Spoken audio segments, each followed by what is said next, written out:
Okay, this is the Montessori Division Board. Okay, there are skittles. These are skittles, and these are the beads. Okay, so today's sum is we are going to work with 10 divided by 2. So we're going to find the answer for 10 divided by 2. So we have 10 beads, and since we're going to divide by 2, we'll need 2 skittles. Okay, 2. So now we are going to divide these 10 beads with 2 skittles. So each one will get 1, 1,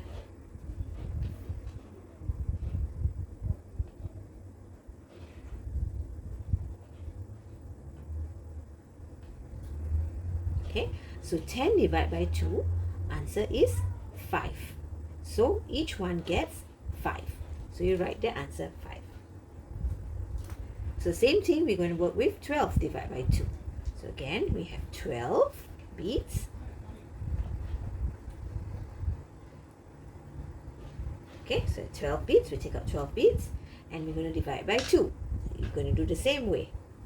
So we're going to share, each one gets 1.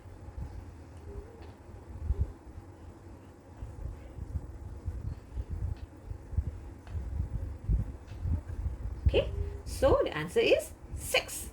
So we're going to put 6. So this is how you use the Montessori Division Board.